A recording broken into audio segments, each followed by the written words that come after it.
محرم میں کیا کرنا چاہیے؟ کربلا کا واقعہ اصل ہے کیا؟ کربلا کے واقعے پر تو میں ایک پورا بیان چند سال پہلے ریکارڈ کروا چکا ہوں، لیکن اس واقعے سے اہم سبق کیا ملتے ہیں؟ محرم میں ہم کون سے ایسے کام کر رہے ہیں جس سے ہم اللہ کے غضب کے مستحق ٹھہر رہے ہیں؟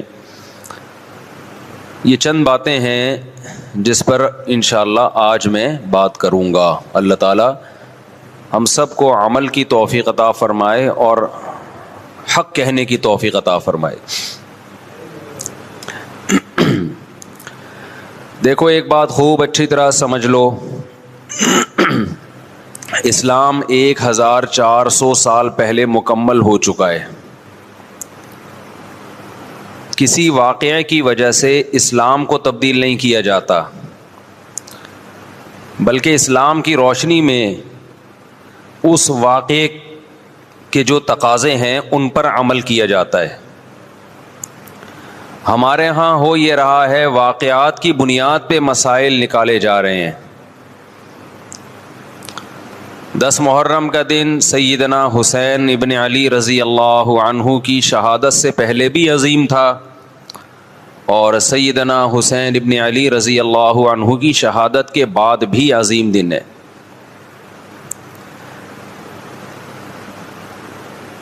آج آپ نے ایک نعرہ بہت سنا ہوگا کہ جی اسلام میں فرقہ واریت نہیں ہے، ہم کسی فرقے سے نہیں ہیں۔ میں بار بار کہتا ہوں کہ یہ بڑا خوشنما نعرہ ہے جو سننے میں بہت اچھا لگتا ہے۔ کچھ باتیں سننے کی حد تک بہت اچھی ہوتی ہیں، لیکن پریکٹیکل لائف میں ان کی ویلیو بالکل بھی نہیں ہوتی۔ جب آپ پریکٹیکل لائف میں آتے ہیں تو پھر آپ کو یہ فیصلہ کرنا پڑتا ہے کہ آپ کس فرقے سے تعلق ہے آپ کا۔ آپ سنی ہیں، شیعہ ہیں، معتزلہ ہیں، مرجیہ ہیں، قدریہ ہیں، ناصبیہ ہیں، کیا ہے آپ کا فرقہ؟ یہ کہہ دینا آسان ہے، میرا کوئی فرقہ نہیں ہے۔ اس پر سب سے بڑا اشکال یہ ہوتا ہے، یہ میں اس لیے فرقے کی بات کر رہا ہوں کہ آپ کو بھی طے کرنا پڑے گا کہ آپ یا تو شیعہ بن جاؤ بھائی، یا سنی بن جاؤ، ایک طرف ہو جاؤ آپ۔ محرم میں شیعہ بنے ہوئے ہوتے ہیں، رمضان میں سنی بنے ہوئے ہوتے ہیں، ربیع الاول میں بریلوی بنے ہوئے ہوتے ہیں، تو پتہ ہی نہیں چلتا کہ ٹکتا ہی نہیں ہے کسی ایک جگہ۔ اور یہ جو نعرے ہیں نا کہ اسلام میں فرقے نہیں ہیں، یہ ویسے ہی قرآن و سنت کی روشنی میں غلط ہیں۔ اسلام میں 73 فرقے، حدیث میں آتا ہے میری امت 73 فرقوں میں ڈیوائیڈ ہوگی،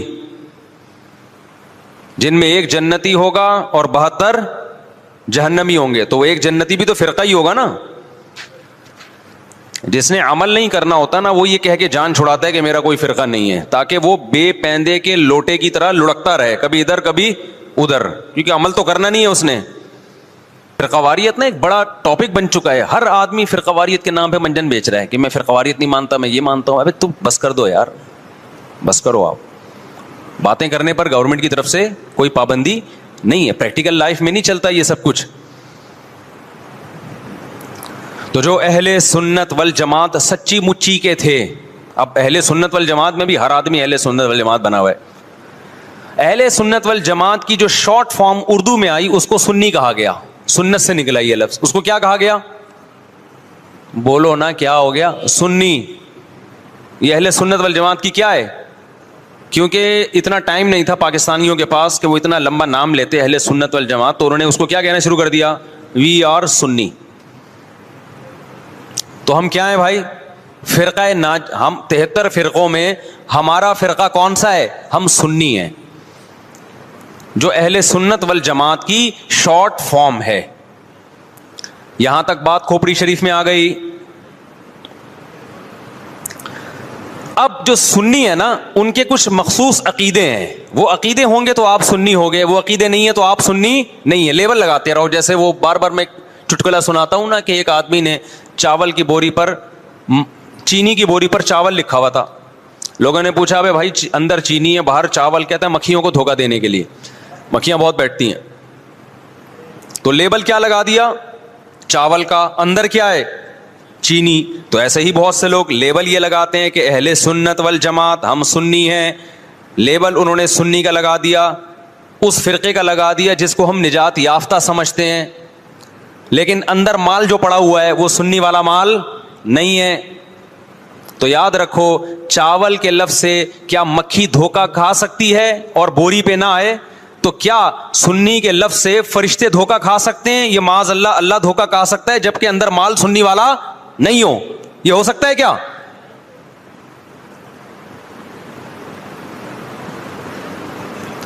تو اس لیے میں کہتا ہوں آپ ایک چیز ہو جاؤ, یا سنی ہو جاؤ یا شیعہ ہو جاؤ یا کچھ اور ہو جاؤ. کبھی ادھر جا رہا ہے, کبھی ادھر جا رہا ہے, کبھی ادھر لڑک رہا ہے. محرم میں شیعہ بن رہا ہے, ربیع الاول میں بریلوی بن رہا ہے, رمضان میں انسان کا بچہ بنتا ہے.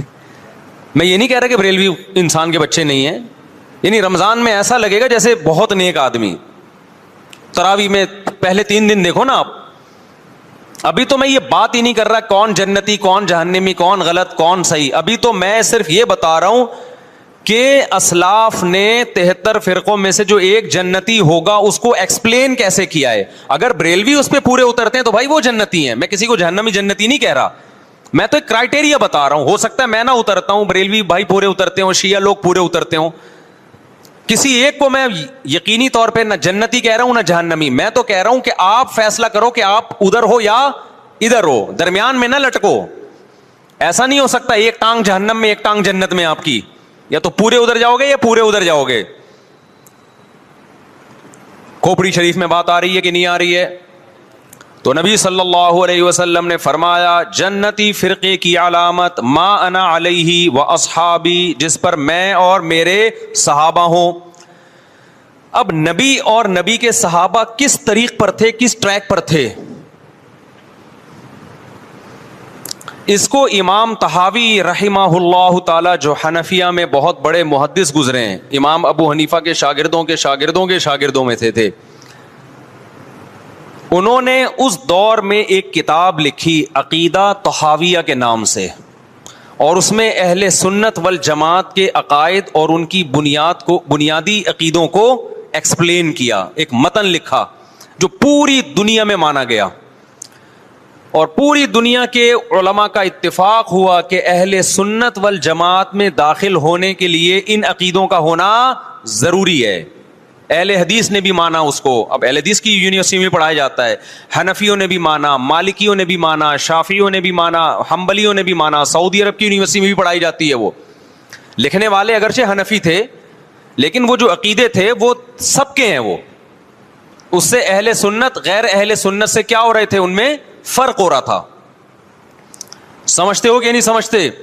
اس کتاب کا نام کیا ہے؟ العقیدۃ الطحاویہ.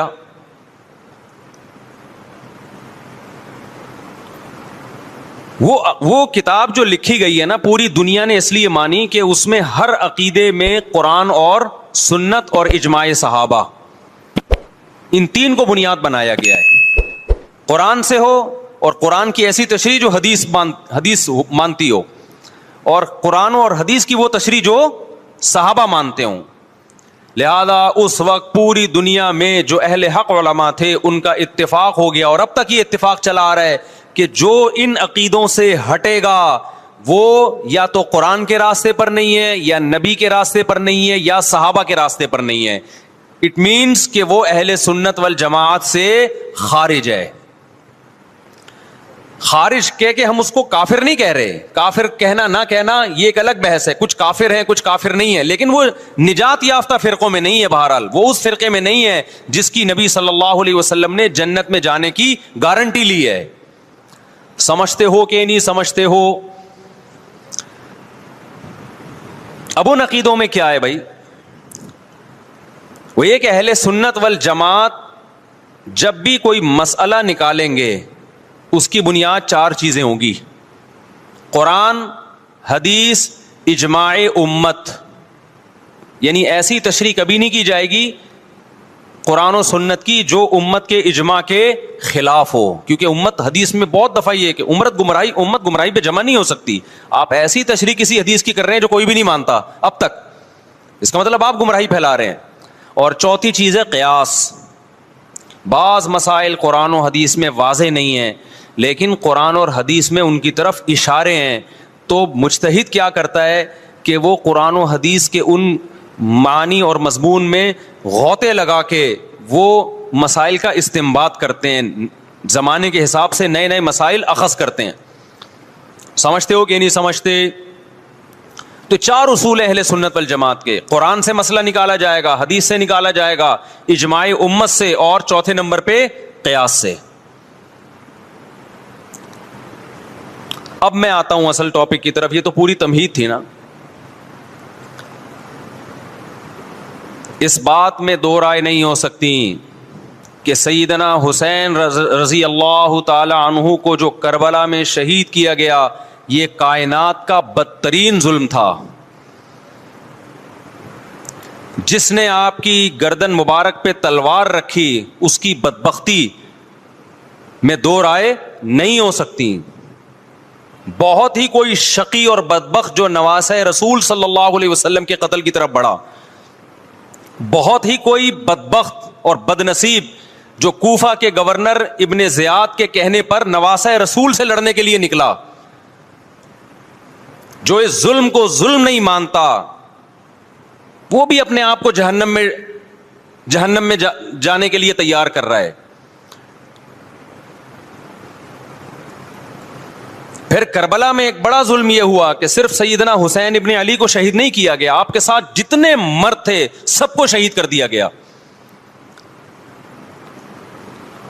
لیکن ہمیں پیغمبر صلی اللہ علیہ وسلم اور صحابہ کی سیرت میں کیا ملتا ہے؟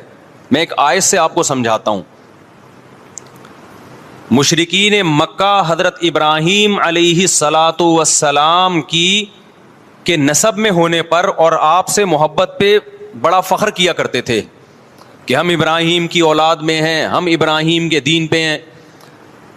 اللہ نے کیا فرمایا رسول اللہ صلی اللہ علیہ وسلم سے کہ ان اول الناس بابراہیم للذین اتبعوہ, اے نبی آپ ان سے کہہ دیجئے ابراہیم سے محبت کے خالی پیلی کے دعوے مقبول نہیں ہیں. ابراہیم کے زیادہ حقدار وہ ہیں جو ابراہیم علیہ السلام کی اتباع کرتے ہیں, اور یہ پیغمبر اور صحابہ یہ ابراہیم علیہ السلام کے دین کو فالو کرتے ہیں, اور تم ابراہیم کے دین کو فالو نہیں کر رہے, ان سے محبت کے دعوے دار ہو. تو خالی محبت کے دعوے داری اللہ کے ہاں مقبول نہیں ہے. اللہ کے ہاں وہ محبت کی دعوے مقبول ہیں جس میں آپ محبوب کو فالو کر رہے ہوں.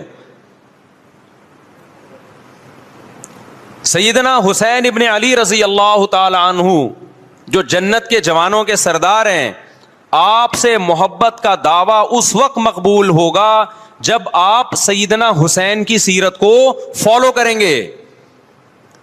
رونا پیٹنا ماتم کرنا یہ سیدنا حسین اور اہل بیت کی سیرت نہیں ہے.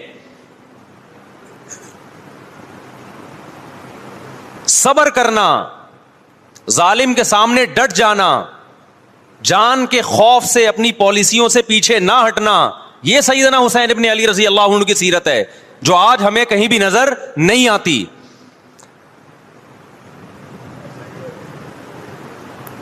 تو ہم نے بھائی دیکھنا ہے صحابہ کا طرز عمل کیا تھا. آپ بتاؤ صحابہ کو سیدنا حسین سے محبت تھی یا نہیں تھی؟ کیا غم کا پہاڑ ٹوٹا ہوگا جب اطلاع ملی ہوگی کہ سیدنا حسین ابن علی اور آپ کے اصحاب اور اہل بیت کو سب کو کربلا میں شہید کر دیا گیا ہے. کیا قیامت گزری ہوگی. تو میں یہ عرض کر رہا تھا کہ اللہ تعالیٰ اسلام کی جو دعوت ہے نا وہ اتنی واضح ہے, اتنی اس میں صاف دعوت ہے, فطرت کو اپیل کرتی ہے. اللہ ایک ہے, تنہا ہے, یکتا ہے, لیس کمثلہ شیء, اس جیسا کوئی بھی نہیں ہے. لیس کمثلہ شیء, انتم الفقراء الی اللہ, اے لوگو تم سب کے سب, پیغمبر بھی اس میں داخل, فرشتے بھی, انسان بھی, جنات بھی, سب اللہ کے محتاج اور اللہ کے فقیر ہو. اللہ نے پیغمبروں کی حیثیت بھی بیان کی. عیسیٰ ابن مریم کے بارے میں کہا کانا یاکلان الطعام, عیسیٰ ابن مریم کھانا کھایا کرتے تھے, اور ان کی ماں بھی. فرمایا انظر کیف نصرف الآیات, دیکھو ہم اپنی دلائل کو کیسے کھول کھول کے بیان کر رہے ہیں. جو پیٹ بھرنے کے لیے روٹی کا محتاج ہوتا ہے وہ مشکل کشا اور حاجت روا نہیں ہوتا. اللہ عیسائیوں سے کہہ رہے ہیں کہ اپنی حاجات میں عیسیٰ ابن مریم کو مت پکارو, کیونکہ وہ بھی روٹی پانی کے محتاج تھے. کس کو پکارو؟ اللہ کو. تو ظاہر ہے یہ چیزیں قرآن میں اتنی زبردست انداز میں بیان کی ہیں کہ اس نے عیسائیوں کے نظریات کو بھی ہلا دیا, اور مسلمانوں میں جو مشرک ٹائپ کے لوگ ہیں ان کے نظریات کو بھی یہ آیتیں ایک بھونچال پیدا کر دیتی ہیں اس کے اندر. تو میں نے یہ سوال قائم کیا تھا نا کہ کس وقت نبی کو پکارے, تو اتنی بری گالیاں, اتنی بری گالیاں مجھے لوگوں نے کمنٹس میں دی ہیں. پڑھ کے افسوس ہوتا ہے یار, تم سے پوچھا کیا جا رہا ہے اور تم ہر چیز کو گستاخی پہ لے جائیں گے, ہر چیز کو نبی کی کس پہ لے جائیں گے؟ نبی کی گستاخی, ہر بات. یہ کون سا اسلام ہے بھائی؟ ایک آدمی عقیدے کو بیان کر رہا ہے کہ توحید ہے اسلام میں, یہی بات آپ عیسائیوں سے کرو کہ حضرت عیسیٰ اللہ کے بیٹے نہیں ہے, مشکل کشا نہیں ہے, تو عیسائی کس پہ لے جائے گا؟ عیسیٰ ابن مریم کا گستاخ ہے یہ. تو معاذ اللہ پھر قرآن نے حضرت عیسیٰ کی گستاخی کی ہے, جو بار بار کہہ رہے کہ وہ تو روٹی کے محتاج تھے, وہ تو کھانے کے محتاج تھے, تو قرآن کے حضرت عیسیٰ کی گستاخیاں کر رہے ہیں. قرآن نے تو حضرت عیسیٰ کی شان بیان کی ہے, محمد صلی اللہ علیہ وسلم کی شان بیان کی ہے, لیکن ساتھ ساتھ اللہ نے اپنی حیثیت بھی بیان کر دی. مجھ سے کمپیئر نہ کرنا شروع کر دینا, تو میری قدرت اور میری طاقت. تو میں یہ عرض کر رہا تھا کہ دیکھو اسلام کے عقائد, اسلام کی جو اعمال اسلام نے دیے ہیں, اتنی اس میں ایک صفائی ہے اور ایک یعنی فطرت کو اپیل کرنے والی چیزیں ہیں کہ کوئی دوسری چیز اسلام کے مقابلے میں پنپ سکتی نہیں ہے. اسلام اپنا لوہا خود منواتا ہے, اسلام مسلمانوں کا بھی محتاج نہیں ہے. ایک دور تھا جب یہ امریکن فوجی آئے نا ادھر سعودی عرب میں, خلیجی جنگ جب شروع ہوئی تو کئی ہزار فوجی اس وقت مسلمان ہوئے تھے. تو میں نے اپنے استاد سے پوچھا جب یہ خبر ہمیں ملی باوثوق ذرائع سے کہ تقریباً 30-35 ہزار امریکن USA کے جو فوجی ہیں وہ اسلام قبول کر چکے ہیں, تو میں نے پوچھا کہ کیا یعنی مسلمانوں کی تو کوئی ہمیں کوئی اتنی لائف اسٹائل میں اتنی اٹریکشن نظر نہیں آتی کہ اسے دیکھ کر آدمی کہے یار کاش میں بھی تم جیسا ہوتا. کیا خیال ہے؟ غلط تو نہیں کہہ رہا؟ یعنی ہماری حرکتیں اگر دیکھی جائیں تو کیا ان حرکتوں کو دیکھ کے کوئی یہ کہہ سکتا ہے یار ماشاءاللہ کاش میں بھی ہے؟ ڈرائیونگ کر کے دیکھ لو, بائک والے کو ہارن بجا کے تو دیکھو, آپ فاسٹ ٹریک پہ چلا رہا ہوگا 6 بچوں کو بٹھا کے, اسے یہ بھی خطرہ نہیں ہوتا کہ اس ٹریک پہ ذرا سا سلپ ہوا تو یہ اور پیچھے سے ٹریلر آ رہا ہوگا, وہ آ رہا ہوگا کنٹینر کو اٹھا کے نا, ان بچوں کا اسٹیکر بنا کے نکل جائے گا وہ. لیکن اس میں یہ سینس, بیگم کو بھی بٹھایا ہوا ہوگا, بچوں کو بھی, اور فاسٹ ٹریک پہ جا رہا ہوگا جس میں بائک ذرا سی سلپ ہوئی تو تیز رفتار گاڑی اس کی ستیہ ناس کر دے. کئی واقعات ہوئے. تمہیں تو تمیز سے چاہیے کہ بھائی بالکل ایک سائڈ پہ چلاؤ, خرامہ چلتے چلے جاؤ, لیکن سینس نہیں ہے. اور اگر کبھی آپ صحیح طرح سے اوورٹیک کر ہی نہیں سکتے, قیامت آ جائے گی, آپ ہارن بجاتے رہو گے وہ ہلے گا ہی نہیں, تو لیفٹ سائڈ سے اوورٹیک کرنا پڑتا ہے جو خلاف قانون ہے. لیکن اگر آپ اس خلاف قانون پہ نہیں چلو گے تو پھر آپ گھر نہیں پہنچو گے, گھر ہی نہیں پہنچو گے آپ. اور وہ بھی آپ کو پیچھے مڑ کے دیکھے گا کہ جب لیفٹ سائڈ پہ جگہ ہے تو جا کیوں نہیں رہا بھائی, مجھے کیوں پریشان کر رہا ہے. تو ایک اس کو دیکھ کے کوئی اسلام قبول کرے گا کہ مسلمان کتنے اچھے ہیں, ان کو پتا ہے کہ گاڑی کیسے چلائی جاتی ہے. آپ کہہ سکتے ہیں ہمارے حکمرانوں کا قصور ہے, حکمرانوں نے لا نہیں بنایا. بہت حد تک بات درست ہے, تو حکمران بھی تو ہمارے ہی ہیں نا, ہمارے ہی ووٹ سے آگے گئے ہیں نا وہ لوگ, تو ہم ہی سب ایک جیسا. تو میں نے ان سے کہا کہ کیا عربوں میں اتنی اچھی, عربوں میں بہت سی اچھی کوالٹیز بھی ہیں, یاد رکھو سخاوت میں عربوں کا آج بھی دنیا میں کوئی مقابلہ. اور یاد رکھو عرب میں زیادہ تر جو امیج عربوں کا سامنے آتا ہے وہ خراب والے عربوں کا سامنے آتا ہے, اچھے عربوں کا میڈیا کے سامنے آتا ہی نہیں ہے. میں اس کی ایک مثال دیتا ہوں, 2 مثالوں سے بات سمجھاتا ہوں. میں جب تھائی لینڈ جا رہا تھا پہلی دفعہ, تو تھائی لینڈ ایک بڑا عیاشی والا ملک ہے, لوگ عیاشی کے لیے بہت سارے جاتے ہیں لیکن سارے نہیں جاتے, کیونکہ وہاں جو پاکستانی جاب کرتے ہیں انہوں نے مجھے کہا کہ بتا دینا ہم یہاں عیاشی کے لیے نہیں آئے, لوگ سمجھتے ہیں کہ جو تھائی لینڈ میں جاب کر رہا ہے وہ غلط ہی ہوگا. تو انہوں نے کہا پلیز آپ بتا دیجیے گا کہ سارے غلط نہیں ہوتے. تو میں نے کہا چلو آج مجھے یاد آیا 3 سال کے بعد, میں نے کہا بتا دوں میں آپ کو کہ جو بھی تھائی لینڈ میں ضروری نہیں کہ وہ غلطی ہو, لیکن بہت سے لوگ عیاشی کے بہت کھلے عام عیاشی ہے وہاں پہ. تو کھلے عام کا مطلب یہ نہیں ہے کہ یورپ کی طرح, یورپ جیسی نہیں ہے, محدود ہے, مگر ہر ایک کے لیے وہاں پہنچنا آسان ہے, چلے نہ جائیں کہیں. تو میں نے جہاز میں دیکھا کہ کچھ عمان کے عرب تھے, کیونکہ ان کا مخصوص ڈریس ہوتا ہے, مخصوص لباس ہوتا ہے, پتہ چل رہا تھا کہ, اور ان کی حرکتیں بھی ایسی کہ لگ رہا تھا کہ یہ کیا ہیں, عیاش. تو میرے ذہن میں ایک عمان کے عربوں کا جو امیج قائم ہوا وہ یہ کہ یہ لوگ صحیح نہیں ہوتے, عیاش ہوتے ہیں. دیکھو یہاں, اور اس میں بوڑھے بھی تھے اور ایسی چھچوری حرکتیں کر رہے تھے, اور ایئرپورٹ پہ اتر کے بھی بڑی بڑی عجیب سی چھچوری حرکتیں, اور یعنی صاف لگ رہا تھا کہ یہاں اچھی نیت سے نہیں آئے. تو میرے ذہن میں ایک امیج قائم ہوا کہ میں نے کہا یار سعودیہ کے اور امارات کے پھر بھی کوئی تمیز کے ہوتے ہیں, یہ تو سارے کیسے ہیں, دیکھو یہ عمانی ایسے ہوتے ہیں. لیکن جب میں مسقط گیا ہوں تو عرب کنٹریز میں مجھے سب سے زیادہ نیک جو عرب نظر آئے ہیں وہ کہاں کے, عمان کے. میں نے کہا بھائی یہ میری بے وقوفی تھی کہ ان لوگوں کو دیکھ کے میں نے عمان کے بارے میں امیج, اس لیے کہ یہاں جو آ رہے ہیں وہ تو عیاشی آ رہا ہے نا, اس کو وہاں کوئی کام تو ہے نہیں. عمانی کو تھائی لینڈ میں جاب کرنے کی تو بالکل بھی ضرورت, پاکستانی جا رہا تو آپ یہ فرض کر سکتے ہیں یا تو تبلیغ کے لیے جا رہا ہے یا جاب کرنے کے لیے جا رہا ہے یا گھومنے کے لیے جا رہا ہے. غریب آدمی ہے تو اس نے کہا چلو تھائی لینڈ گھوم کے آ جاؤں گا. ویسے اتنا غربت بھی نہیں ہے وہاں پہ کہیں آپ تھائی لینڈ کے چکر میں, لیکن دوسرے ملکوں کی نسبت تو چلو. لیکن مسقط والا اگر جا رہا ہے تو ضروری نہیں سارے ہی خراب ہوں, لیکن اس میں یہ بہت زیادہ امکان ہے کہ وہی لوگ نظر آئیں گے آپ کو جو کیا ہیں. تو ہم نے وہ چند دیکھ کے پوری قوم کے بارے میں ایک امیج بنا لیا. ابو ظہبی میں ہمارے ایک دوست ہوتے ہیں, بیان سنتے ہیں, ان کا فون آیا, کہنے لگے یہاں عیاشی کے جو ہوٹل ہے نا, وہ کہیں ہوٹل پہ جاب کرتے ہیں. ہوٹل عیاشی کے لیے نہیں بنا, لیکن ہوٹلوں میں عیاشی بھی ہوتی ہے. تو کہتے ہیں میں تو دیکھتا ہوں کہ عرب یہاں بہت آتے ہیں عیاشی کرنے, تو عرب تو بڑے خراب ہیں. میں نے کہا میرے بھائی آپ عیاشی کے اڈے پہ بیٹھے ہوئے ہو, تو یہاں تو وہی آئے گا جو عربوں میں کیا ہوگا, خراب ہوگا.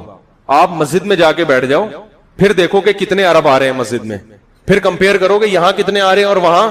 تو یہاں بیٹھ کے تھوڑی کسی قوم کا پتہ چلے گا.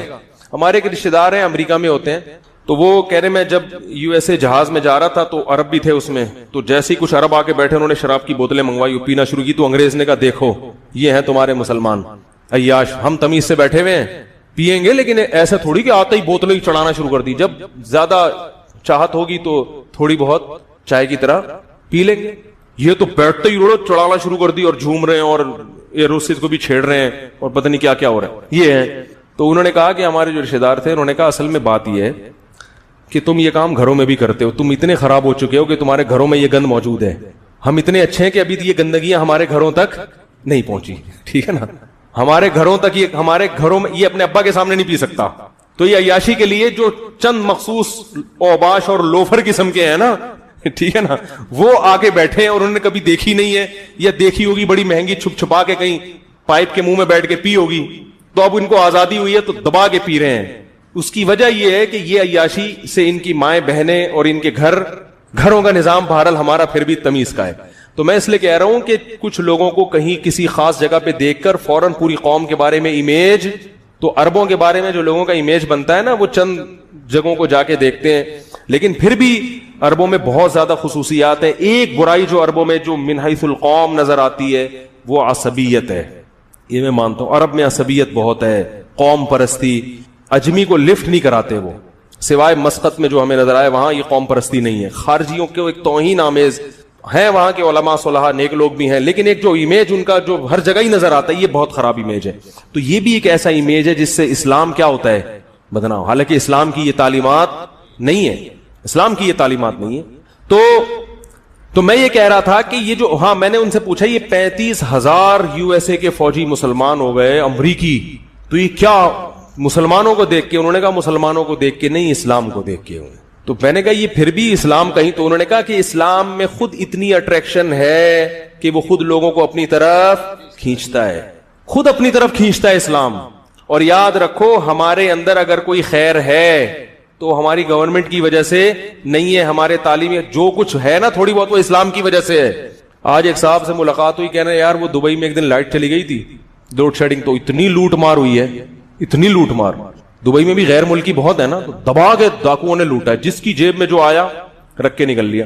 ہمارے ہاں زیادہ تر لائٹ نہیں ہوتی, کیا خیال ہے, پھر بھی اتنی لوٹ مار نہیں ہے. تو یہ قانون کی مضبوطی نہیں ہے, یہ مذہب کے اثرات ہیں. یورپ میں, امریکہ میں جو اتنے سخت خواتین کے حقوق کے قوانین ہیں نا, اس کی وجہ ہے کہ ضرورت ایجاد کی ماں ہے. کہتے ہیں نا جس چیز کی معاشرے میں ضرورت ہوتی ہے, تو پھر دیکھو ملک میں پہلے بڑی آزادیاں تھیں, جب پاکستان میں دہشت گردی کے بہت واقعات ہوئے تو قوانین دہشت گردی کے لحاظ سے بہت سخت بن گئے. ایسا ہوا کہ نہیں ہوا؟ اس لیے کہ اگر وہ حکومت یا فوج ایسے ہی چھوڑ دیتی تو ملک کا ہی بیڑا غرق ہوتا, لیکن پہلے ایسے قوانین نہیں تھے. تو ایک حد تک حکمران برداشت کرتے ہیں, دیکھتے ہیں اب یار یہ تو پورا ملکی کا بیڑا غرق ہو رہا ہے, تو مجبور ہو جاتے ہیں. تو یہ جو غیر مسلموں میں خواتین کے حقوق پر تحریکیں چلی ہیں, ویمن ڈے منایا جائے اور آزادی کا دل منایا جائے, اور ان کو اتنے قانون سخت کہ ذرا سا کسی انٹی کو چھیڑ بھی دیا تو وہ نہیں چھڑی. میں ہانگ کانگ میں تھا تو وہ ایک صاحب مجھے کہنے لگے یہاں کسی خاتون کو چھیڑ دیا کسی نے, بہت سخت سزا ہے اس کی. میں نے کہا اس میں ایک قید ہے، بشرطے کہ وہ چھڑے نہیں. میں نے کہا یہ قانون میں لکھا ہوا نہیں ہے، لیکن کیونکہ اگر چھڑ گئیں پھر تو کوئی سزا. انہوں نے کہا پھر کوئی سزا نہیں ہے. پھر کوئی. میں نے کہا جبکہ اسلام میں یہ ہے کہ کسی خاتون کو چھیڑا، وہ چھڑے یا نہیں چھڑے، اسلام میں پھر بھی سزا ہے. یہ فرق ہے اسلام میں اور بولو بھائی، کیونکہ وہ چھڑ گئی پھر وہ کون کیس کرے گا بھائی.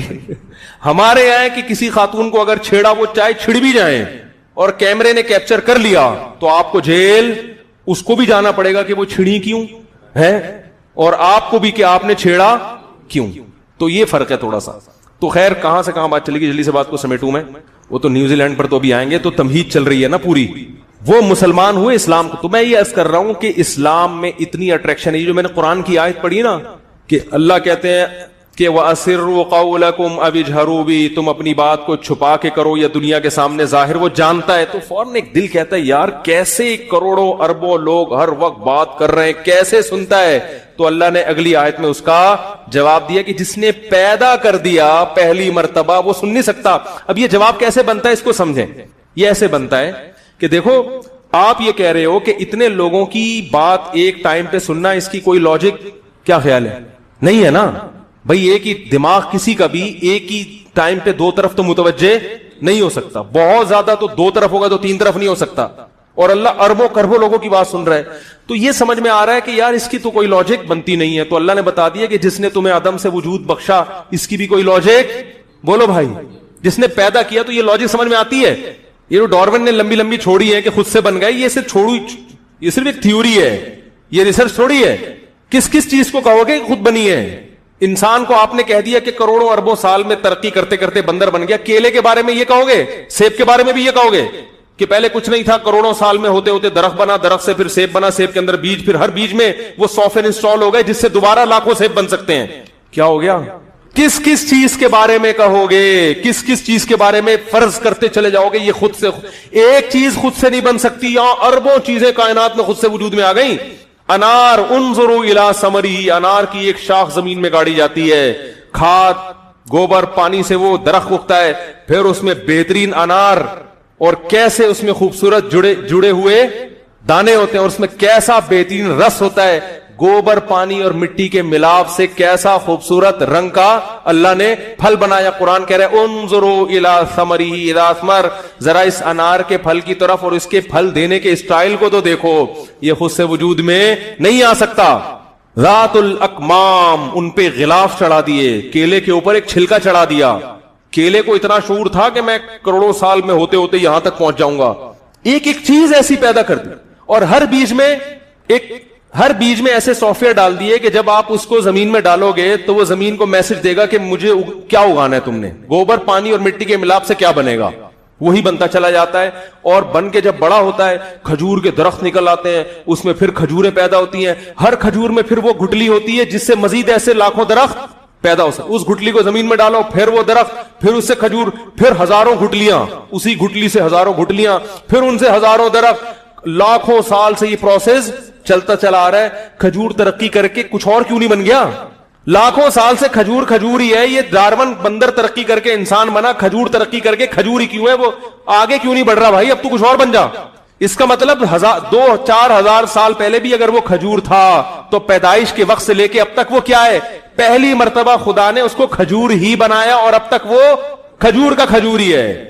تو پہلی مرتبہ اللہ نے انسان کو انسان بنایا اور اب تک وہ کیا ہے؟ نہ ترقی کر کے فرشتہ بنا اور نہ تنزل کر کے دوبارہ بندر کی طرف جانے کی کوشش کی اس نے. تو یہ بکواسات ہیں، ڈارون کی فضولیات ہیں، جس کو دنیا میں صرف اسی کی عقل قبول کرے گی جو شہوت پرستی کا غلام بن چکا ہو، جس کو خدا کے وجود سے نفرت ہو، جس کو اپنے پیدا کرنے والے سے نفرت ہو. یہ نفرت اور بغض اور عداوت اس کو اس فضول چیز پر ابھارے گی. ورنہ اللہ کی قسم ذرا سی بھی سینس رکھنے والا آدمی کبھی بھی اس نظریے کا قائل نہیں ہو سکتا. تو اس لیے اللہ فرماتے ہیں الا یعلم من خلق. سورہ ملک کے الفاظ دیکھو، اللہ کہتے ہیں ہر کچھ جانتا ہے. یا اللہ کیسے؟ فرماتے بھلا جس نے پیدا کر دیا وہ نہیں جانے گا؟ کیونکہ پیدا کرنا زیادہ مشکل کام ہے. اس کی کوئی لاجک نہیں تھی، بنا دیا اس نے. آدم کو بنایا، ان کو سلا کے ان کی پسلی سے عورت کو پیدا کر کے. عورت کا بنانا بھی عجیب، آدم کا بنانا بھی عجیب، اور دونوں کے ملاپ سے پوری دنیا میں انسانوں کو بھر دیا. کیا عجیب سسٹم ہے, کیا عجیب نظام ہے. تو اللہ فرماتے ہیں اس کی جیسے کوئی لاجک نہیں ہے. تو پتہ یہ چلا کہ وہ کچھ کرنے میں لاجک کا محتاج نہیں ہے. لہذا تم چونکہ ان مادی کانوں سے سنتے ہو, اس کان کی صلاحیت محدود ہے, اس مادی دماغ سے سوچتے ہو, اس دماغ میں سگنل کو کیچ کرنے کی صلاحیت محدود ہے. اللہ جو سوچتا ہے اور سنتا ہے اور دیکھتا ہے, وہ دیکھنے کے لیے آنکھوں کا, سننے کے لیے کانوں کا, سوچنے کے لیے دماغ کا محتاج نہیں ہے. اس لیے تمہیں اس پہ تعجب ہو رہا ہے کیسے ہر ایک کی سنتا ہے وہ. مولانا اشرف علی تھانوی رحمہ اللہ کے پاس ایک شخص آیا, ایک ہندو, کہنے لگا کہ ہم بولتے ہیں زبان سے, ہمیں بولنے کے لیے کیا چاہیے؟ زبان. تو آپ کہتے ہیں اللہ کی آنکھ ناک زبان نہیں ہے, جسم نہیں ہے اس کا, تو اللہ بولتا ہے جو کلام کیا قرآن کی شکل میں وہ کس عضو سے کیا ہے؟ تو انہوں نے فرمایا کہ اچھا ہم تو زبان سے بولتے ہیں, زبان کس آلے کو استعمال کرتی ہے بولنے کے لیے؟ اس نے کہا زبان تو خود بولتی ہے. تو انہوں نے کہا اللہ بھی کیا ہے؟ اللہ کی ذات بولتی ہے, اللہ کی ذات بولتی ہے. تو اللہ کی ذات سنتی ہے, اللہ کی ذات دیکھتی ہے, اللہ کی ذات بولتی ہے, وہ سبب کا محتاج نہیں ہے. لہذا اس کے لیے کسی چیز کو فرض کرنے کے لیے لاجک تلاش کرنا یہ پرلے درجے کی حماقت اور بیوقوف. ہم بنے ہوئے ہیں, اس نے ہمیں کسی سبب کے تحت بنایا ہے. مٹی اور گارے میں کوئی اس نے ایسے کوئی کرشمے دکھائے ہیں جس سے چیزیں وجود میں آئیں, اور پھر عورت کو پیدا کیا, پھر ملاپ سے بچے پیدا کر دیے, پھر مرد اور عورت پیدا ہوتے چلے جا رہے ہیں, پھیلتے چلے جا رہے ہیں, یہاں تک کہ فیملی پلاننگ والے پریشان ہیں. یہ ہو گیا رہا ہے. اللہ کہہ رہے ہیں ان کو پریشان ہونے دو, پھیلنے کی فکر مت کرو, کیونکہ جیسے تمہارے پھیلنے کی ایک بڑا قدرت کا ایک بڑا نظام ہے جو سمجھ سے بالا تر ہے, ایسے ہی اتنے پھیلے ہوئے کی جو خوراکیں ہیں نا, ان کا بھی ایک نظام ہے جو ان کی سمجھ سے بالا تر ہے. سب کو خربوزے بھی کھلاؤں گا, انار بھی کھلاؤں گا, پیدا ہونے کا غم مت کرو. یہ کیلکولیٹر لے کے بیٹھے رہیں گے, اتنے ہو گئے تو کھائیں گے کہاں سے؟ یہ پاگل ہیں. سمجھ میں آ گئی یہ کیا ہے؟ پاگل. تو میرے خلاف جو میرے بھائی آج کل بہت کچھ چل رہا ہے مارکیٹ میں, نہیں ہر دن نئی پوسٹ آ رہی ہے, لوگ مجھے بھیج رہے ہیں, یا شادیوں پہ پوسٹ آ رہی ہے, اور یہ فلانے پہ پوسٹ آ رہی ہے. تو میں وہ پوسٹوں کے جو ہے نا, میں ان سے کہتا ہوں یار کچھ لگتا ہے کہ کسی کی دم پہ میں نے پاؤں رکھا ہے. مجھے اس بات کی خوشی ہو رہی ہے کہ جب تک کسی کی دم پہ پاؤں نہ ہو تو ایسی پوسٹیں اس کے خلاف نہیں آتی. اب ایسا لگتا ہے کہ اللہ نے مجھ سے دین کا کام لینا شروع کر دیا. ہاں اگر اہل حق علماء کی ہمارے خلاف ہو جائیں پھر یہ خطرناک. اس کو میں فخر نہیں سمجھتا, کیونکہ بعض لوگ اس کو بھی کہ سارے مولوی میرے خلاف ہیں, بعض لوگ اس کو بھی فخر سمجھتے ہیں. یہ قابل فخر نہیں ہے, آپ کے بے وقوف اور پاگل ہونے کی علامت ہے کہ جو جس فیلڈ کے ماہر ہیں وہی آپ کے خلاف ہیں, تو آپ پاگل ہو. پھر اس پہ فخر کرنا پاگل ہونے کی علامت. تو ایک مولانا صاحب ہیں, ان کا فون آیا کہ مفتی صاحب آپ کے خلاف دیکھو, بڑے اچھے سمجھدار آدمی, علماء سے ان کا بڑا گہرا تعلق ہے, ان کا فون آیا کہ دیکھو آپ کے خلاف ہے. میں نے کہا آپ تو میرے خلاف نہیں ہو نا؟ انہوں نے کہا نہیں. میں نے کہا بس آپ جیسے لوگ جب تک میرے خلاف نہیں ہیں تو مجھے یقین رہے گا کہ میں حق پر ہوں. جہاں بڑے علماء خلاف ہو گئے پھر یہ بات خطرناک ہے. پھر یہ بات کیا ہے؟ خطرناک. بڑے علماء, سنجیدہ علماء اگر ہمارے خلاف ہو گئے تو پھر یہ میرے غلط ہونے کی دلیل ہوگی. پھر میں ان کی خدمت میں جاؤں گا, حضرت کوئی میری غلطی ہے تو بتائیں, میں اس سے رجوع کروں گا انشاءاللہ. سمجھ میں آ رہی بات؟ رجوع سے یاد آیا, ایک حدیث میں نے بیان کی تھی. ہاں تو میں پہلے وہ یہ حدیث میں بتاؤں گا, پہلے یہ نیوزی لینڈ کا مکمل کر دوں کہ دیکھو یہ جو سب کو پتا ہے کہ یہ پری پلان تھا, بندوق پہ میسج لکھے ہوئے تھے اور تاریخی واقعات لکھے ہوئے تھے, تو یہ سب کچھ کیوں ہو رہا ہے؟ اسلام اپنا لوہا دنیا میں منوا رہا ہے, کیونکہ دنیا کے پاس گوگل میپ ہی نہیں ہے جو وہ والا میپ جو اس کو منزل دکھائے. یہ میپ صرف قرآن ہے جو بتا رہا ہے کہ صحیح کیا ہے غلط کیا ہے. تو ظاہر ہے جب ایک چیز حق سامنے آتا ہے تو جس کے جذبات پہ زد پڑتی ہے وہ تو پھر جیلسی کا شکار ہوگا, وہ پھر مختلف چیزیں وہ کرے گا, وہ اپنی ٹھڑک جو ہے نا مختلف طریقوں سے نکالے گا جو نکال رہے ہیں اب. اور یاد رکھو اس کا مطلب یہ نہیں کہ سارے غیر مسلم ایک جیسے. ہم غیر مسلموں کو یہ تو صاف طور پر کہتے ہیں کہ تمہارا مذہب غلط ہے, لیکن ہر غیر مسلم اسلام دشمن بھی ہو ایسا نہیں ہوتا. تو اس قسم کے واقعات میں اعتدال سے تجاوز نہیں کرنا چاہیے کہ اگر ایک عیسائی نے یہ کام کیا ہے تو اس کا مطلب سارے عیسائی ایسے ہیں, ایسا نہیں ہے. کسی ایک ہندو نے یہ کام کیا تو سارے ہندو ایسے ہوتے ہیں, ایسا نہیں ہے. لیکن ہم یہ بھی پیغام دینا چاہتے ہیں کہ اگر کوئی مسلمان کسی دہشت گردی میں ملوث ہو تو مسلمانوں کو یا اسلام کو دہشت گرد کہنے کا بھی آپ کو کوئی حق نہیں ہے. لیکن دنیا اس کا خیال کوئی مسلمان کر لے, ان ملکوں میں مسلمانوں کے لیے ویزا مشکل ہو جاتا ہے, بند ہو جاتا ہے. تو اس کا مطلب ہے آپ سب کو ایک نظر سے نہیں دیں. مسلمانوں کے لیے آپ کے ہاں اصول کچھ اور ہیں اور غیر مسلموں کے لیے اصول کچھ اور ہیں. اس واقعے پر احتجاج کیا ہے بہت سے غیر مسلم ممالک نے بھی, لیکن ہم یہ سمجھتے ہیں کہ جتنا تگڑا احتجاج ہونا چاہیے اتنا احتجاج نہیں ہے. یہی واقعہ غیر مسلموں کے ساتھ ہوتا جو کہ غلط ہوتا, لیکن اگر ہوتا تو پوری دنیا آپ دیکھتے کیا کر رہی ہوتی, اس وقت پوری دنیا ہل جاتی. لیکن اس وقت دنیا میں ایسا لگتا ہے کہ سب سے سستا خون کس کا ہے, مسلمانوں کا. تو غم نہ کرو, دنیا میں تمہارا خون سستا ہے, لیکن آخرت میں انشاءاللہ تمہارا خون سب سے زیادہ مہنگا ہوگا, کیونکہ ہم اللہ کو ماننے والے ہیں. اللہ اپنے ماننے والوں کو لاوارث نہیں چھوڑتا. وَلَا تَحْسَبَنَّ اللَّهَ غَافِلًا عَمَّا يَعْمَلُ الظَّالِمُونَ, اللہ فرماتے ہیں اللہ کو غافل مت سمجھو اس چیز سے جو ظالم کر رہے ہیں. انما یؤخرهم لیوم تشخص فیہ الابصار, اللہ نے حساب و کتاب کا ایک دن رکھ دیا ہے جس میں آنکھیں پھڑی کی پھڑی رہ جائیں گی.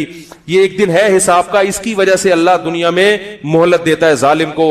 تو یاد رکھو کہ جو بھی یہ ظلم کر رہا ہے, کسی پہ بھی کر رہا ہو, تو اللہ نے ظالم کو کبھی تو دنیا میں انتقام لیتے ہیں, لیکن دنیا میں اگر انتقام نہ لے تو ہمارا یہ عقیدہ ہے کہ اللہ نے ایک دن آخرت کا رکھا ہوا ہے, اللہ سب سے حساب لے گا. یہ ظالم لوگ اللہ کے قہر اور عذاب سے بچ کے نہیں جا سکتے, کہیں نہیں جا سکتے بچ. تو یہ واقعہ صرف اور صرف اسلام سے ایک جیلسی ہے ان لوگوں کو جن کو اسلام سے دشمنی ہے. اور اس طرح کے واقعات مسلمانوں کے ساتھ بہت جگہوں پہ ہوتے ہیں. تو ویڈیو کیمرے کی زینت بن گئی. کشمیر میں کیا کچھ ہوتا رہا ہے اور ہو رہا ہے, اور دنیا میں برما میں دیکھو کیا کچھ ہو رہا ہے, شام میں دیکھو اب تک ہو رہا ہے. لیکن افسوس ہے کہ دنیا اس پہ آواز نہیں اٹھاتی. ہر جگہ مسلمان کے ساتھ ظلم ہے. ہاں کہیں ایک مسلمان اٹھ کے کہیں بم دھماکہ کر دے اور اس کا مسلمان ہونا ثابت ہو جائے تو آپ دیکھو پوری دنیا حرکت میں آتی ہے. مسلمان دہشت گرد, ان کے ویزوں میں مشکلات, حالانکہ تمام مسلمان اس سے برات کا اعلان کرتے ہیں.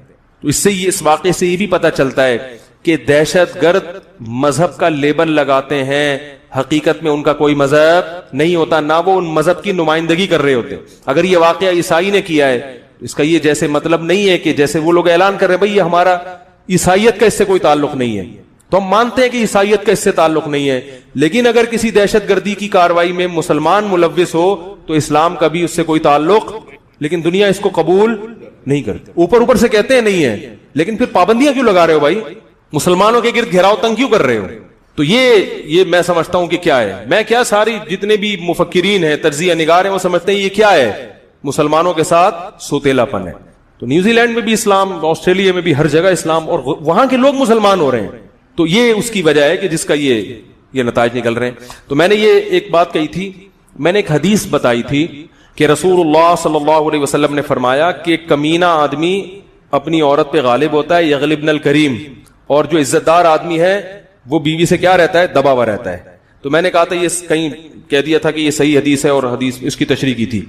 تو میں نے یوٹیوب پہ کمنٹس دیکھے, لوگوں نے بڑے طنز کیے ہوئے تھے کہ یہ حدیث صحیح نہیں ہے اور مفتی نے اس کو کیا کر دیا. تو میں لوگوں سے کہتا ہوں دیکھو اگر کسی آدمی سے ممبر پہ غلطی ہوتی ہے تو یہ طنز والا لب و لہجہ یہ کب ہم چھوڑیں گے. اگر آپ کا خیال ہے کہ یہ حدیث صحیح نہیں ہے تو آپ واٹس ایپ پہ یا کسی طریقے سے مجھ تک پیغام پہنچا دو, میں سر نو تحقیق کر لوں گا, کیا خیال ہے, اور میں بتا دوں گا بھائی مجھ سے غلطی ہوئی ہے. تو یہ تو دنیا میں چلتا رہتا ہے نا. تو میں نے اس حدیث کی تحقیق کی, واقعی وہ حدیث صحیح نہیں ہے اور بہت زیادہ کمزور ہے جو اب تک کی رپورٹ ہے. اب تک کی, ممکن ہے کوئی اور عالم کوئی نئی تحقیق سامنے لے آئے, تو اب تک جو میں نے تحقیق کی اس کی وہ واقعی مجھ سے اس حدیث کو صحیح کہنے میں بولو بھائی غلطی ہوئی ہے. اب مجھے یاد نہیں میں نے صحیح کس بیس پہ کہا, کب تحقیق کی ہوگی, یا کسی عالم سے سنا ہوگا, ان کے عالم کی سننے پر اعتماد کر کے آگے کہہ دیا ہوگا. اب مجھے اتنی ڈیٹیل نہ تو یاد ہے نہ اس میں جانے کی ضرورت ہے. لیکن جو میں نے جو ریسرچ کی, تحقیق کی, تو پتا چلا کہ یہ حدیث واقعی بہت زیادہ کمزور ہے, بیان کے قابل نہیں ہے. تو میں نے اس کو صحیح کہا, تو میں اس سے رجوع کرتا ہوں.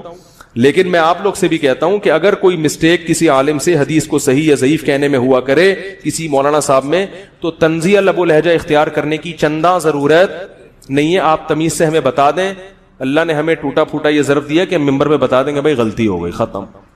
کون سا اتنا پریشان ہونے کی ضرورت رہا یہ مسئلہ کہ لوگ کہیں گے یہ تو مولوی صاحب رجوع کرتے رہتے ہیں, تو آپ نے بیٹھنا ہے, بیان سنو, نہیں سننا تو جاؤ یہاں سے. مجھے کون سا آپ لوگ کو پیسے دے رہے ہو بیان کے, کیا خیال ہے؟ ہم اس وقت بھی بیان کرتے تھے جب 4 آدمی ہمارے بیان میں بیٹھتے تھے. مجھے وہ دن بھی یاد ہے. ایک دفعہ میں درس قرآن کے لیے, کب کی بات ہوگی, یہ 94 کی بات کر رہا ہوں میں, 94. کتنے سال ہو گئے, 20-24 نہیں 25-26 سال پرانی بات کر رہا ہوں. میں درس قرآن دیا کرتا تھا. ایک مسجد میں جمعے کی نماز کے بعد میں درس قرآن کے لیے بیٹھا, ایک بندہ بھی نہیں بیٹھا, اور میں اکیلا درس قرآن لے کے بیٹھا ہوں. وہ دور بھی تھا. وہ دور بھی تھا کہ جب جمعرات کو میں اپنی مسجد میں بیان کیا کرتا تھا ریاض الصالحین, اس میں صحیح حدیثیں ہیں, ان پر بیان کیا کرتا تھا. بعض دفعہ 2 آدمی اور بعض دفعہ 1 آدمی. نہیں آ رہی میرا خیال. پھر میں نے یہ سوچا کہ میں لوگوں کو قرآن گرامر کے ساتھ سکھاؤں اور لفظی ترجمہ یاد کراؤں. یہ بات ہے 97 یا 96 کی, جہاں میں پہلے رہائش تھی. میں نے وہاں ارادہ کیا یار لوگوں کو قرآن سے مناسبت نہیں ہے تو ان کو نا قرآن عربی تھوڑی سکھائیں, تاکہ یہ میں نے مہم چلائی. تو اس میں کتنے میرے شاگرد تھے؟ 2. بات آ رہی ہے سمجھ لو. ان کو میں مسجد میں بٹھا کے پورا قرآن ترجمے سے یاد کراتا تھا, تھوڑی بہت گرامر پڑھاتا تھا. تو اس لیے اگر آپ نہیں سنیں گے تو ہماری صحت پہ اس سے کوئی فرق, کیونکہ ہم نے وہ دور دیکھے ہوئے ہیں جب 2 آدمی بیٹھتے تھے, جب 1 آدمی بیٹھتا تھا. سمجھ میں آ رہی ہے بات؟ نہیں آ رہی تو رہنے دو, ٹھیک ہے نا. تو طنز والے لب و لہجے سے کوئی فائدہ نہیں ہے, ٹھیک ہے نا. پھر وہ دور بھی ہم نے دیکھا کہ جب سیلفی گیری کا دور شروع ہوا اور ہم لوگوں کو بھگا رہے ہیں کہ بھائی ملاقات کا ٹائم نہیں ہے, سیلفی نہ بناؤ, اللہ کا واسطہ تشریف لے جاؤ, عزت کے ساتھ زندگی گزارنے دو. جو بھی آ رہا ہے مفتی صاحب تھوڑا یہاں دیکھیں, ایک سیلفی لینی ہے آپ کے ساتھ. دیکھ لیا بھائی, تھوڑا سا مسکرائیں بھی, اچھا مسکرا بھی لیا. اب یہاں روشنی صحیح نہیں آ رہی تھی, ایک دوسری والی اب یہاں سے لیں. ایک آدمی گیا, پھر دوسرا آ رہا ہے, پھر تیسرا آ رہا ہے, پھر چوتھا آ رہا ہے. تو یہ بھی ہم نے دیکھا ہے, وہ بھی دیکھا تھا. تو اللہ کا اب تک کی رپورٹ کے مطابق, بڑی دعوے نہیں کرنے چاہیے, تو ہم نے دونوں سیٹ اپ دیکھے ہیں. تو اگر آپ تشریف لے جائیں گے, ٹھیک ہے, کہ ہر دفعہ شادی کرتے رہتے ہیں اور ہر دفعہ یہ اسی پر بات کرتے رہتے ہیں, تو آپ کے تشریف لے جانے سے ہماری صحت پہ فرق بولو بھائی نہیں پڑے گا. ہم نے وہ منظر بھی دیکھا ہے, یہ منظر بھی دیکھا ہے. وہ بھی ہماری نیت ہوتی تھی اللہ کے لیے, اور اب بھی ہم نے تو کچھ نہیں کیا نا. اب خود میرا جو چینل بنا ہے وہ بھی میں نے نہیں بنایا, مجھے پتا بھی نہیں تھا کہ میرا یوٹیوب چینل کب بنا, اور اللہ کی قسم اب تک مجھے اپنے آفیشیل چینل کا صحیح نام معلوم نہیں. ابھی بھی آپ مجھ سے پوچھیں گے کہ مفتی صاحب آپ کے جو ذاتی یوٹیوب چینل ہے جس کے آپ اونر ہیں, جس پہ آپ کو گوگل نے اتنی بڑی شیٹ بھی بھیجی ہے کہ سبسکرائبر اتنے ہو گئے, اس کا نام کیا ہے؟ مجھے نہیں پتا. کوئی مجھ سے پوچھ رہا ہو تو میں کہتا ہوں پوچھ کے بتاؤں گا. تو یہ سب ان لوگوں نے کام کیا. یہ جو بچے بیٹھے ہوئے ہیں نا, یہ بچے بھی مارکیٹ میں کہاں سے مل گئے مجھے نہیں پتا, خود ہی آتے رہے, خود ہی جاتے رہے. سارا وہ ایک عثمان ہے, اس کی محنت ہے. وہ ایک احمد طالب ہوتے ہیں USA میں, اور بھی ہیں بہت سارے لوگ ہیں جن کو ابھی مجھے عثمان نے کہا کہ یار اللہ کا واسطہ اتنے لوگ بیانات کو پھیلا رہے ہیں, کو کبھی کسی کو چائے تو پلا دیں, کو اپریشیٹ تو کر لیں. تو پھر میں مہینے میں, بلکہ مہینے میں بھی نہیں, 4-6 مہینے میں ایک دفعہ انہی کے مشورے پر انہی کو کہہ کے کہ آپ ہی بلا کے سموسے بھی خود ہی کھلا دو, چائے بھی خود ہی پلا دو, میں بیٹھ کے تھوڑی سی حوصلہ افزائی کر دوں گا. بہت اچھے بھائی, بہت اچھے, ماشاءاللہ, بہت ثواب مل رہا ہے آپ لوگوں کو. اس سے زیادہ اور ہر دفعہ پھر پوچھنا پڑتا ہے آپ کیا کرتے ہیں. وہ کہہ رہے ہیں میرا واٹس ایپ گروپ ہے جو میں اتنے لوگوں کو پھیلا دیا, اور کہہ رہے ہیں مفتی صاحب ہر دفعہ پوچھ رہے ہوتے ہیں آپ کیا کر رہے ہیں. 5 سال سے میں آپ کے بیانات کو پھیلا رہا ہوں اور 1 روپیہ نہیں کماتا. اس دفعہ پھر میں نے کہا یہ بدتمیزی ہو گئی یار, بیچارہ اتنا کام کر رہا ہے. تو میں نے کہا اپنا نمبر, پھر میں نے اس اتوار کو جو جوڑ تھا اس میں ان لوگ, پچھلے اتوار کو, اس میں ان لوگوں کے نمبر محفوظ کیے, اور جو کام کر رہے ہیں وہ, تاکہ پتا تو ہو کہ یعنی تھوڑا سا انسان کو حوصلہ افزائی بھی تو کرنی چاہیے نا کہ یار آپ فری پھوکٹ میں ماشاءاللہ اتنا کام کر رہے ہو. جو اگر پیسے کما کے کر رہا ہے تو مجھے اس پہ بھی اعتراض نہیں ہے, کر تو اچھا ہی کام رہا ہے نا. پیسے کمانے کے غلط طریقے بھی ہوتے ہیں, تو اچھے طریقے سے کما لے بھائی. تو جو پیسے کما کے کر رہے ہیں میں ان کو بھی اپریشیٹ کرتا ہوں. یار یوٹیوب پہ پیسے بھی کما رہے ہو تو کوئی بات نہیں, وہ گانے کے ذریعے بھی تو کما سکتے تھے نا. رہا یہ مسئلہ کہ یوٹیوب پہ جو ایڈز آتے ہیں وہ بےہودہ ہوتے ہیں, یا وہ پھر الگ ٹاپک ہے, اس پر کبھی میں بات کروں گا کہ کتنی ارننگ یوٹیوب کی جائز ہے اور کتنی ناجائز ہے, مونیٹائز کرانے کا شرعی حکم کیا, یہ سب ڈیٹیل میں کسی اور وقت اس میں تفصیل سے بات کروں گا. تو اس لیے جو طنز کرنے والے لوگ ہیں نا کہ شہرت کا بھوکا اور فلانا بھوکا اور یہ بھوکا اور وہاں چلا گیا, ہانگ کانگ جیسے لگ رہا ہے پہلی دفعہ گئے ہیں. ہانگ کانگ میں وہ لائیو کوریج کر رہا تھا نا, کہہ رہے جیسے دنیا میں اس سے پہلے کوئی ہانگ کانگ گیا ہی نہیں ہے. تو جب آپ کا اپنا ظرف چھوٹا ہوگا نا تو آپ کو سارے چھوٹے دماغ کے لگیں گے. مجھے پتا ہے دنیا ہانگ کانگ کی اتنی بڑی, ہم تو خدا کی قسم جو مزہ میں کراچی میں آتا ہے کہیں بھی نہیں آتا. میں ہانگ کانگ گیا, وہ مجھے روک رہے تھے, میں نے کہا میں واپس جا رہا ہوں. مجھے ہم نے دکھا لیا پتھر اتنے صاف, آپ لوگ کتنے اچھے, بس اب ہم جا رہے کہاں, وہ کھڈے ہمیں W11 کے. کیا خیال ہے بھائی, ہماری زندگی یہاں گزری, ہمیں مزہ کہاں آئے گا. کراچی لوگ امریکہ سے فون کرتے ہیں, حضرت بڑا زبردست ملک ہے. میں کہتا ہوں W11 ہے, نلی نہاری ملتی ہے یہاں پہ, مغز نہاری ہے, بریانی ہے. بریانی کراچی کے علاوہ دنیا میں کہیں نہیں ہے. میں نے کہا بھائی اپنا مزہ یار, پولیس والوں کو دیکھ کے مزہ آتا ہے. کیا خیال ہے, ایسا عجیب سے ایمان تازہ ہوتا ہے کوئی پولیس والا نظر آئے کہ یار نکلنا کہاں سے ہے. ہم اس کے عادی ہو گئے ہیں. اب نہ وہ پولیس روک رہی ہے, بات کر رہی ہے پولیس, تمیز سے بات کر رہی ہے, مزہ ہی نہیں آتا. ہانگ کانگ میں جاؤ یار, ہر آدمی تمیز سے بات کر رہا ہے, کوئی پھڈا ہی نہیں دیکھا. کراچی ایئرپورٹ پہ میں 2 دفعہ اترا ہوں, پہلے بینکاک سے اور ہانگ کانگ سے نا, پچھلے 2 سال پہلے بینکاک سے اترا تو بینکاک میں بھی کوئی نہیں لڑتا ہوا دیکھا. جیسے ہی ایئرپورٹ پہ اترا کراچی میں پھڈا ہو رہا تھا. میں نے کہا یار وہی لک آ رہا ہے اپنا. پھر ابھی آ رہا تھا ہانگ کانگ سے تو کراچی ایئرپورٹ پہ پھڈا بھی اتنا خطرناک, اللہ بچائے. کوئی انٹی لڑ رہی تھی کہ اس فلاں نے مجھے چھیڑا ہے ایئرپورٹ. میں نے کہا یار کیسے خطرناک قسم کے یہاں پہ, اور وہ انٹی ایسا چیخ رہی تھی, میرا دل چاہ رہا تھا میں ان کو بولوں کہ بظاہر کوئی چھڑنے والی چیز نظر نہیں آ رہی, اپنی ایج دیکھو, جس نے چھیڑا اس کی ماں کے برابر ہو آپ. حقیقت ہے, جس پہ الزام لگایا نا چھیڑنے کا, تو یہ انٹی اس کی ماں کے برابر تھی. میں نے کہا چھیڑنے کے لیے وہ آ بھی رہا ہے ہانگ کانگ سے, وہاں ایک سے ایک چھڑنے کی چیز موجود ہے. وہ بیچاری انٹی کو غلط فہمی ہوئی, مجھے پتا ہے وہ جان کر نہیں کر رہی تھی, لیکن غلط فہمی ہو بھائی, معاف کر دو یار, غلط فہمی ہو گئی. یا کوئی بیچارہ کہیں وہ سامان لیتے ہوئے ٹکرا گیا ہوگا, تو اخلاق بھی تو کوئی چیز ہوتا ہے. آپ نے ایک دم اس بیچارے پہ وہ چیخنا چلانا شروع کر دیا, تو یہ تو آپ اپنی بے عزتی کر رہی ہیں. اس بیچارے کا اتنا سا منہ نا, اس کی جب کوئی عورت الزام لگا دے اس کی کیا عزت رہ جائے گی. تو لیکن بہرحال پھڈے کا ہم کبھی اس کو پکڑنے, کبھی انٹی کو سمجھا رہے ہیں, نہیں دیکھیں وہ بیچاری انٹی کو بھی غلط فہمی ہوئی ہوگی, میں ان کو برا نہیں کہہ رہا. بعض دفعہ غلط غیرت بھی ہوتی ہے, بعض دفعہ کہ بھئی وہ ان کو یہ احساس ہوتا ہے کہ بھئی ہم عزت دار لوگ ہیں, تو اس کو احتیاط کرنی چاہیے تھی. لیکن بہرحال ہم ہیں پھڈے باز, اتنا تو ہے, ہم ہیں پھڈے باز لوگ, تو ہمیں تمیز سیکھنے کی بہرحال. لیکن میں یہ بتا رہا ہوں کہ مزہ بہرحال ہمیں کہاں آتا ہے. سب اچھے ہیں, مسقط بھی بہت اچھا, سعودیہ بھی بہت اچھا, ترکی بھی بہت ہی اچھا, بینکاک بھی بہت اچھا, تھائی لینڈ وہ ہانگ کانگ بھی بہت اچھا, اور پتہ نہیں کہاں کہاں گیا ہوں, جو بھی جہاں گئے بہت اچھے. مزہ بہرحال ہمیں اسی گندے میں ہی آتا ہے بھائی. کیا خیال ہے, مزہ کہاں آتا ہے, اسی گندے میں ہی آتا ہے ہمیں.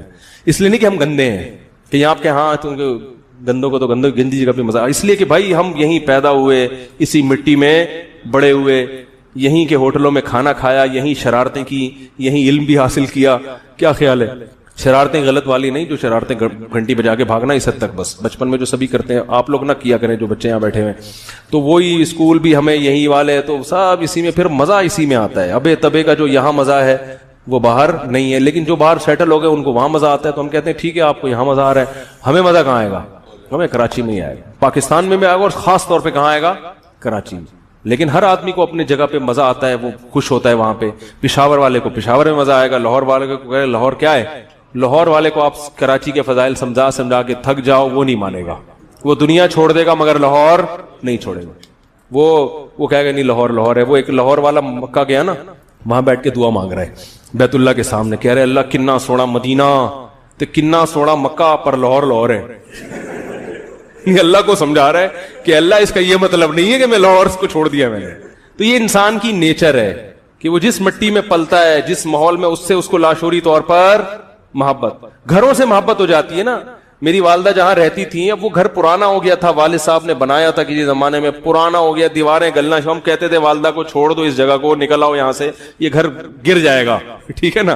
نہیں, والدہ نے کہا نہیں بھائی, میں نے اپنے میاں کے ساتھ زندگی یہاں گزاری, اپنے بچوں کے ساتھ زندگی یہاں گزاری, بوڑھے تھوڑی چھوڑتے ہیں بھائی, وہ سہولتیں ہوں گی تمہارے لیے, ہمیں تو یہاں پڑوسیوں سے 30-40 سال ہو گئے ان کے ساتھ رہتے ہوئے, وہ نہیں چھوڑا. انہوں نے, والدہ کا انتقال ہوا ہے اسی گھر میں, ٹھیک ہے نا, وہیں اسی قبرستان میں دفن ہوئی ہیں.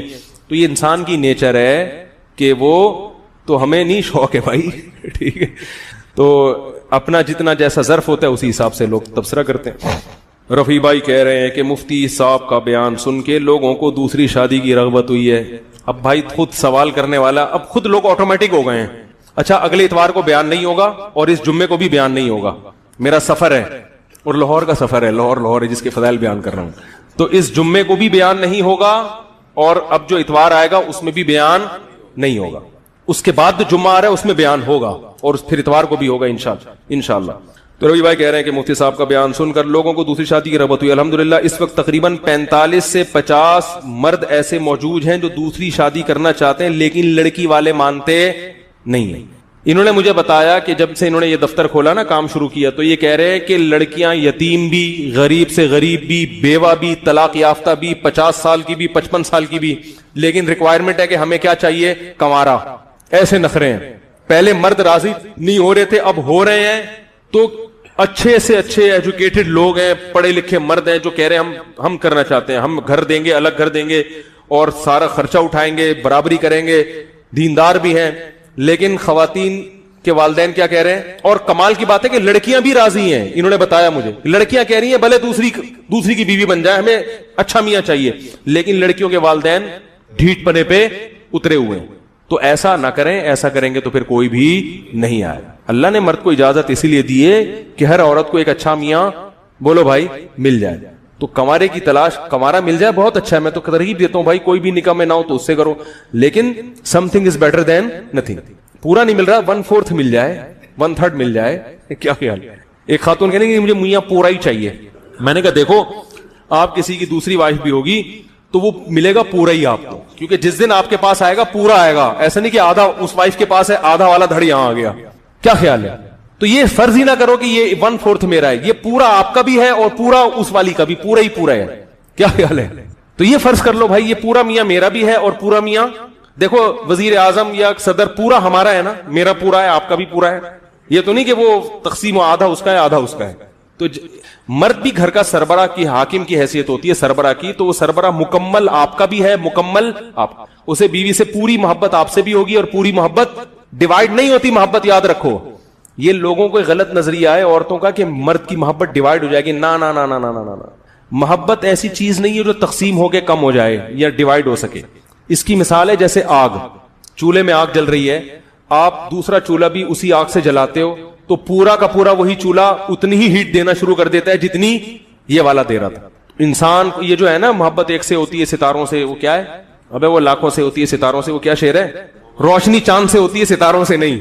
محبت ایک سے ہوتی ہے ہزاروں سے نہیں, صرف شاعری کی حد تک صحیح ہے. محبت ہزاروں سے بھی ہو سکتی ہے اور بھرپور ہوتی ہے, ماں سے بھی بھرپور, باپ سے بھی بھرپور, اولاد سے بھی بھرپور, بیوی سے بھی بھرپور, چاروں سے بھی بھرپور, یہ ہو سکتی ہے. تو یہ جو خواتین کہتی ہیں کہ نہیں ہمیں آدھی محبت ملے گی, یہ نہیں, ایسا نہیں, پوری محبت ملے گی. کیونکہ اللہ نے جب مرد کو اجازت دی ہے تو اس کو ظرف بھی اللہ نے بڑھا دیا. آدمی ہے نا, وہ پجامہ تھوڑی ہے. ہم تو ایسے ہی آدمی کی بیوی بننے کا آپ کو کہہ رہے ہیں جو آدمی ہو. ہاں کوئی نہیں آپ کو سمجھ میں آ رہا, آپ کو پتا ہے کہ یہ نہیں رکھ سکتا 2 یا 3 تو نہ کرو آپ. لیکن رفیع بھائی کہہ رہے ہیں کہ بھائی اچھے اچھے لوگ ہیں جو ہمیں سمجھ میں آ رہے ہیں, لیکن عورتیں کہتی ہیں نہیں اکلوتا چاہیے. تو بھائی اکلوتا مل جائے تو بہت اچھا ہے, نہیں مل رہا تو اپنی زندگی کو برباد کرنے سے بہتر ہے کہ بھائی اسی سے کر لو. اور جہاں ناکام تجربے ہوئے ہیں بہت سے کامیاب تجربے, بہت سی عورتیں دوسری بیوی بن کے گئی ہیں, بہت اچھی ان کی ان لوگوں سے اچھی زندگی ہے جو کسی کنوارے کے ساتھ زندگی گزار رہی ہیں. بہت ایسے واقعات ہیں. اور جہاں دوسری شادی کے ناکامی کے ہیں تو وہ ایک شادی کے بھی تو ناکامی کے ہیں نا. تو ناکامی تو ادھر بھی ہو سکتی ہے ادھر بھی ہو سکتی ہے, اور کامیابی جیسے یہاں ہو سکتی ہے تو وہاں بھی ہو سکتی ہے. تو اس لیے یہ تاکہ یہ نمٹے, کیا ہو یہ معاملہ نمٹے. اور میں ایک اور بات کہتا ہوں جس کا لوگوں میں ظرف نہیں ہے, میں کہتا ہوں خوب اچھی طرح سوچ بچار کے نکاح کر لو, پورا اس بندے کو ٹیسٹ کرو صحیح ہے نہیں ہے, بندہ عورت کے بارے میں پوری تحقیق کرے, شادی کر لو. اور اگر بعد میں پتا چلے کہ ہم سے غلطی ہوئی ہے یا نہیں بن رہی, محبت سے علیحدگی اختیار کر. اس کو بھی معاشرے میں پروموٹ کرنا چاہیے. سر نہ پھوڑو ایک دوسرے کا, بلا وجہ علیحدگی کی بات نہیں کر رہا, لیکن اگر بھائی شادی کے بعد ہم سے غلط فیصلہ ہوا ہے, کیونکہ بہت ساری راز نکاح کے بعد فاش ہوتے ہیں, پہلے نہیں پتا چل سکتا. تو اگر نہیں ہے تو کوئی بات نہیں, جرگہ بٹھاؤ, خود سے جلدی بازی میں فیصلہ نہ کرو, علماء کے سامنے کیس لے کے جاؤ, جرگہ بٹھاؤ, بولے بھائی یہ مسئلہ ہے, غلطی ہو گئی تھی, یہ ہمیں پتا چلا یہاں تو مناسب نہیں ہے. تو اب سر پھوڑنے کے بجائے ایک دوسرے کا تمیز سے کیا کر لو, کوئی بات نہیں یار, کوئی ہوتا ہے الگ علیحدگی اختیار کر, کہ بھائی یہ والا تجربہ ناکام ہوا کہیں اور کر لیں گے, رفیع بھائی بیٹھے ہوئے کہیں اور کرا دیں.